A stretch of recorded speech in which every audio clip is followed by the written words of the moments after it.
Hello guys, welcome back to my YouTube channel NCERT maths. Guys, मैं आपको इस channel पर क्लास 10th का मैथ्स का फुल सिलेबस सॉल्व करवा रहा हूं। अगर आप लोगों ने चैनल को सब्सक्राइब नहीं किया है तो चैनल को सब्सक्राइब कर लीजिए और बेल आइकन को भी प्रेस कर लीजिए ताकि आपको मेरी आगे आने वाली न्यू वीडियोस का अप टू डेट नोटिफिकेशन मिलता रहे। ठीक है गाइस, तो लास्ट वीडियोस में हम लोगों ने चैप्टर 14 कंप्लीट किया था और आज की इस वीडियो में हम लोग चैप्टर 15 शुरू करने जा रहे हैं। ठीक है, जिस चैप्टर का नाम है प्रोबेबिलिटी और हिंदी में इस चैप्टर को प्रायिकता कहते हैं। ठीक है, तो आज की इस वीडियो में हम लोग इसमें जितने भी इम्पोर्टेंट टर्म्स और फॉर्मूलेस और जो भी है रूल्स वो सभी इस वीडियो में देखेंगे। ठीक है, तो इस वीडियो को आप लोग पूरी ज़रूर देखना, बहुत ज़्यादा यूज़फुल होगी ये एक्सरसाइज में। ठीक है, तो स्टार्ट करते हैं इसका इंट्रोडक्शन। सबसे पहले प्रोबेबिलिटी के बारे में बात करेंगे कि प्रोबेबिलिटी होती क्या है। ठीक है, प्रायिकता होती क्या है। तो प्रोबेबिलिटी का मतलब होता है पॉसिबिलिटी। ठीक है, पॉसिबिलिटी मीन्स किसी भी इवेंट या कोई भी सिचुएशन, कोई भी इवेंट है उसके होने की प्रायिकता क्या है, उसके होने की संभावना क्या है। ठीक है, किसी भी इवेंट के होने की संभावना को हम प्रोबेबिलिटी कहते हैं। जैसे मान लो एक कॉइन है तो उसको हम लोग जब टॉस करते हैं तो उसमें दो आउटकम आते हैं। एक आउटकम उसमें होता है हेड, एक होता है टेल। तो क्या प्रोबेबिलिटी है कि अगर हमने कॉइन जो है वो टॉस किया है तो क्या प्रायिकता है उसकी कि हमारा हेड आएगा, क्या टेल आएगा। तो ऐसे हम लोग इसमें फाइंड करते हैं। ठीक है, इसके लिए आप लोगों को इसमें एक फार्मूला भी है, एक ही यूनिवर्सल फार्मूला है जो यूज़ होता है। ठीक है, और इस तरीके से बहुत सारे इवेंट्स हो सकते हैं। हम लोग एक्सरसाइज में क्वेश्चन देखेंगे, वहाँ पे आप लोगों को बहुत सारे इवेंट्स मिलेंगे। ठीक है, जिसमें हम लोग प्रोबेबिलिटी फाइंड करते हैं। ठीक है, तो सबसे पहले इसका फॉर्मूला देखते हैं। इसका फॉर्मूला क्या है, जो मेन फार्मूला है इस चैप्टर में।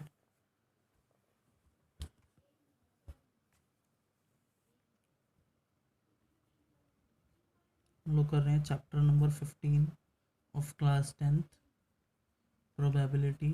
ठीक है, ये चैप्टर इजीएस्ट चैप्टर है आई थिंक क्लास 10th में। ठीक है, बिल्कुल बोनस चैप्टर है आप लोगों का मार्क्स स्कोर करने के लिए। ठीक है, तो सबसे पहले इसका फॉर्मूला देखते हैं। बुलेट पॉइंट्स में देखेंगे। ठीक है, हमारा फर्स्ट बुलेट पॉइंट जो है वो हमारा फॉर्मूला ही है, द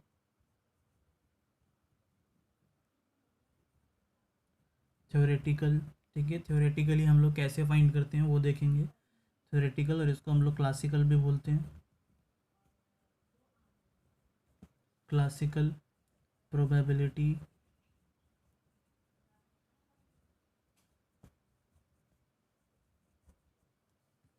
ऑफ एन इवेंट। ठीक है, इवेंट मतलब कोई सा भी इवेंट हो रहा है, कोई सी भी घटना हो रही है। ठीक है, और इवेंट को हम लोग कैप्स में ई से डिनोट करते हैं। ठीक है, ये हमारा इवेंट को डिनोट करता है। ठीक है, एन इवेंट। और इसको कैसे लिखते हैं हम लोग, written as probability of any event. ठीक है, इससे हम लोग इसको डिनोट करते हैं। Probability of any event is defined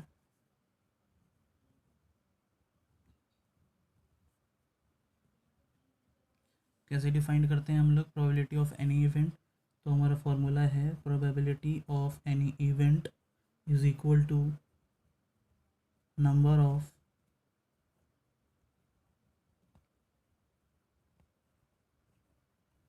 favorable outcomes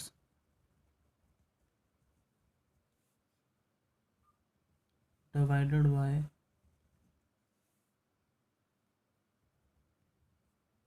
number of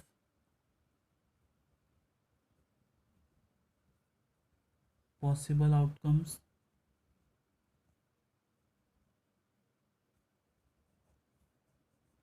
of the experiment।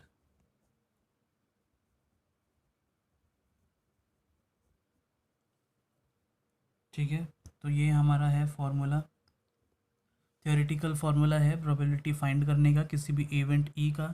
ठीक है, और हम लोग डिनोट करते हैं पी ई से। ठीक है, ई हमारा यहाँ पर इवेंट को डिनोट करता है और फार्मूला क्या है, नंबर ऑफ़ फेवरेबल आउटकम्स। ठीक है, फेवरेबल आउटकम्स मतलब हमारे क्या क्या आउटकम्स हो सकते हैं।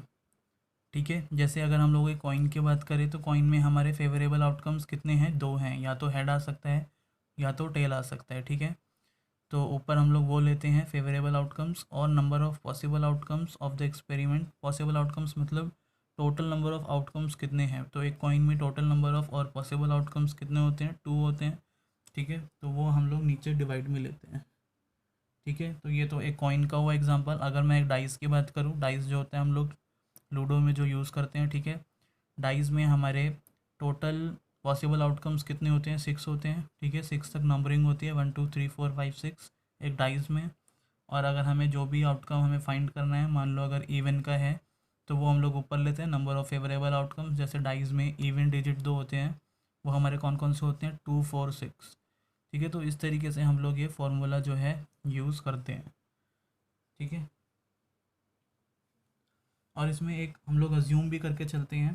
ठीक है, क्या अज्यूम करते हैं वो भी हम लोग स्टेटमेंट में लिख लेते हैं यहाँ पे।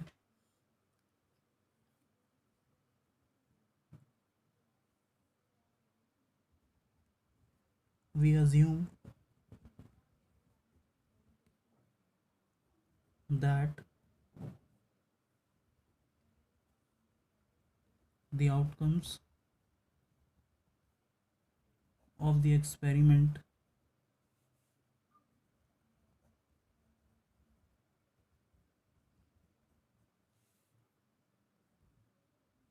are equally likely। ठीक है, हम लोग ये अज्यूम करके चलते हैं कि जो भी हमारे आउटकम्स हैं वो क्या हैं, इक्वली लाइकली है। मतलब ऐसा नहीं है कि कोई आउटकम जो है वो रिपीटेडली आता है या वही ज़्यादा बार आता है। ठीक है, ऐसा नहीं है। जैसे अगर हमारे डाइस में 6 नंबर होते हैं, 6 पॉसिबल आउटकम्स होते हैं। ठीक है, तो वो सभी क्या हैं, इक्वली लाइकली हैं, एक जैसे हैं, मतलब किसी में भी कोई डिफरेंस नहीं है। ठीक है, डाइस जो है हम कभी भी उसको टॉस करें, कभी भी उसको ऐसे फेंकें। ठीक है, तो सबकी जो आने की जो संभावना है, ठीक है, तो वो क्या है, कैसी होनी चाहिए, वो इक्वली लाइकली होनी चाहिए, जो ऑकरेंस होने के जो उसके चांस हैं। ठीक है, ऐसा नहीं है कोई डाइस थोड़ा सा ख़राब है तो उसमें बार बार वन आता है, तो बार बार वन आएगा, तो वो हमारा इक्वली लाइकली आउटकम नहीं है। ठीक है, तो हमारा जो है एक्सपेरिमेंट वो कैसा होना चाहिए, इक्वली लाइकली होना चाहिए। ठीक है, तो ये हमारे इस फॉर्मूले में ये कंडीशन भी हम लोग अज्यूम करके चलते हैं, ये ट्रू होनी चाहिए। ठीक है, तो ये तो हमारा हुआ फर्स्ट फार्मूला। ठीक है, आई होप आपको ये फार्मूला समझ में आ गया होगा। ठीक है, ये फार्मूला हम लोग एक्सरसाइज में यूज़ करेंगे। अब हम लोग नेक्स्ट टर्म देखते हैं, नेक्स्ट पॉइंट देखते हैं, bullet point.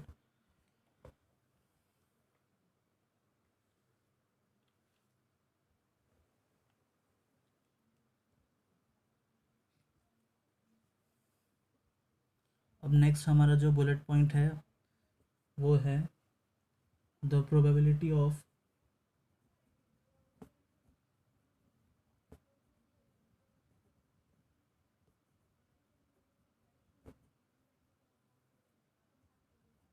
The probability of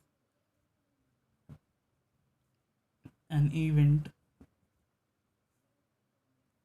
E is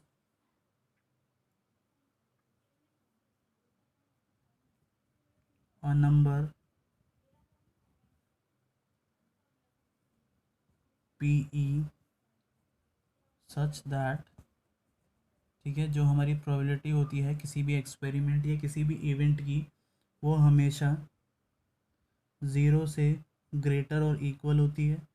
ठीक है, और यहाँ पर हमारी प्रोबेबिलिटी लाई करती है, और हमेशा लेस देन और इक्वल टू क्या होती है, वन होती है। ठीक है, मतलब किसी भी एक्सपेरिमेंट और किसी भी इवेंट की जो प्रोबेबिलिटी होती है, जो भी संभावना होती है, वो हमेशा इन दो डिजिट, दो नंबर्स ज़ीरो और वन के बीच में लाई करती है। ठीक है, कभी भी वो ज़ीरो से छोटी नहीं होती, कभी भी नेगेटिव नहीं होती, और कभी भी वन से ज़्यादा नहीं होती। ठीक है, तो हमारी प्रोबेबिलिटी जो होती है वो ज़ीरो और वन के बीच में हमेशा लाई करती है। ठीक है, तो ये हमारा एक इम्पॉर्टेंट पॉइंट हुआ। फिर नेक्स्ट बुलेट पॉइंट देखते हैं हम लोग।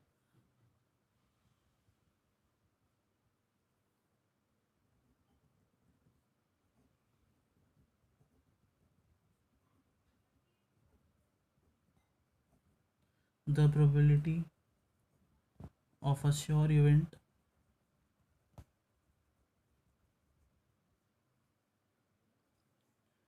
श्योर इवेंट, और इसको हम लोग और सर्टेन इवेंट भी बोलते हैं, ठीक है। श्योर इवेंट को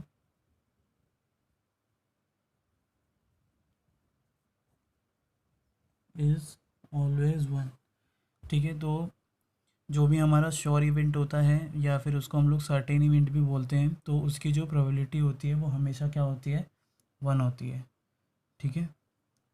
हम लोग इसको क्वेश्चन में और भी अच्छे से समझेंगे, श्योर इवेंट हमारे क्या क्या होते हैं, कहाँ कहाँ यूज़ होते हैं, ठीक है।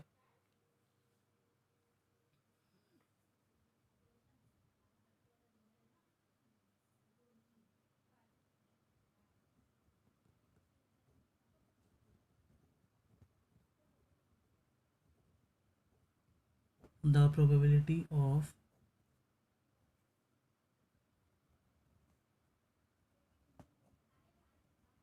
An impossible event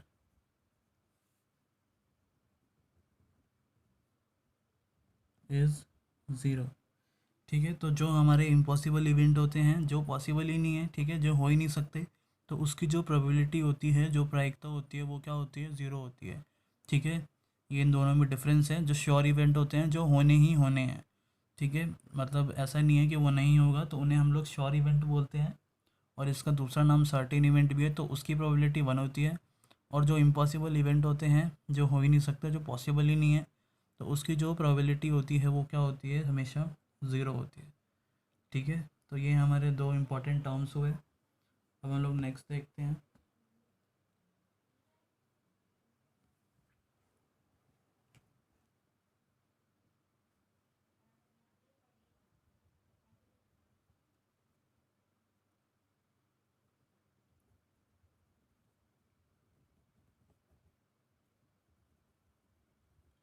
for any event, ठीक है, किसी भी इवेंट में हमारा जो होता है क्या है, प्रोबेबिलिटी ऑफ इवेंट प्लस में probability of not event is equal to one, ठीक है। इसका मतलब क्या है, हमेशा प्रोबेबिलिटी होने और प्रोबेबिलिटी ना होने का जो सम होता है वो हमेशा किसके इक्वल होता है, वन के इक्वल होता है, ठीक है। और ये दोनों इवेंट जो होते हैं ये क्या होते हैं, कॉम्प्लीमेंट्री इवेंट होते हैं।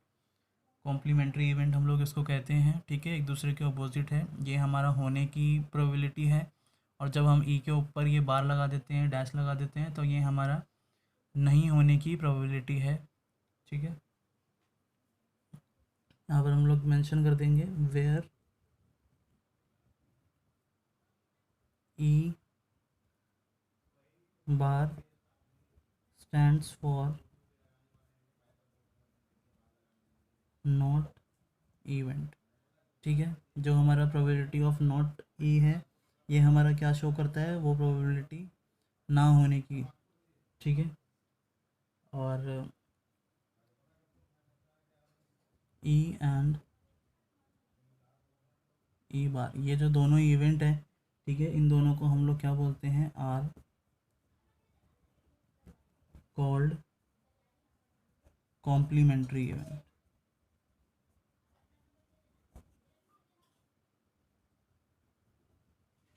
ठीक है। और इन दोनों इवेंट्स को हम लोग क्या बोलते हैं, कॉम्प्लीमेंट्री इवेंट्स बोलते हैं, ठीक है। ना हम लोग नेक्स्ट देखते हैं।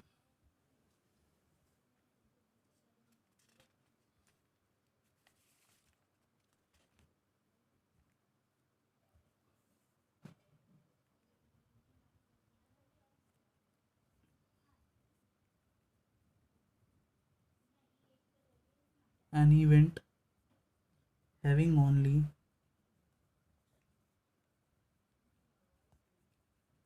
वन आउटकम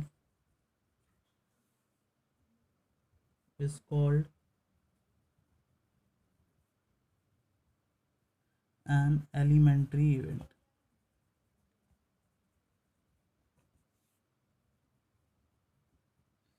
ठीक है। कोई भी इवेंट है जिसका केवल एक ही आउटकम आता है, ठीक है, जिसका सिर्फ एक ही आउटकम है, तो वैसे इवेंट को हम लोग कौन सा इवेंट बोलते हैं, एलिमेंट्री इवेंट बोलते हैं, ठीक है। और एक लास्ट हमारा पॉइंट है,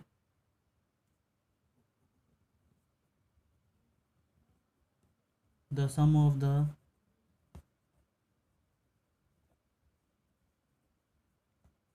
probabilities of all the elementary events of an experiment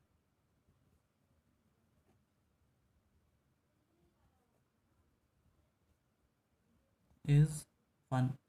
ठीक है, ये पॉइंट हमारा क्या बोल रहा है कि sum of the probabilities of all the elementary events, सभी एलिमेंट्री इवेंट्स के जो हमारी पॉसिबिलिटी है, प्रोबेबिलिटी है, उनका जो सम होता है वो किसके इक्वल होता है, हमेशा 1 के इक्वल होता है। ठीक है, तो गाइज़ यही वाले जो सारे पॉइंट्स हैं जो भी मैंने आप लोगों को इस वीडियो में लिखवाए हैं, यही सारे पॉइंट हमारे इस चैप्टर में इम्पॉर्टेंट हैं, यही सारे हमारे एक्सरसाइज में यूज़ होंगे। ठीक है, तो आपको यही सारे नोट करने हैं और इनको ध्यान में रखना है जब हम लोग एक्सरसाइज करेंगे। इससे बाहर आपका कोई भी पॉइंट नहीं है। ठीक है, तो गाइज़ आज की वीडियो में इतना ही, और नेक्स्ट वीडियो में हम लोग एक्सरसाइज स्टार्ट करेंगे। ठीक है, आप लोग ये सारे पॉइंट्स अपने नोटबुक में नोट कर लेना। ठीक है, तो वीडियो पसंद आई हो तो वीडियो को लाइक कीजिए और वीडियो को शेयर कीजिए और चैनल को सब्सक्राइब करना मत भूलना। ठीक है, तो मिलते हैं हम लोग नेक्स्ट वीडियो में, तब तक के लिए bye bye, take care and thank you.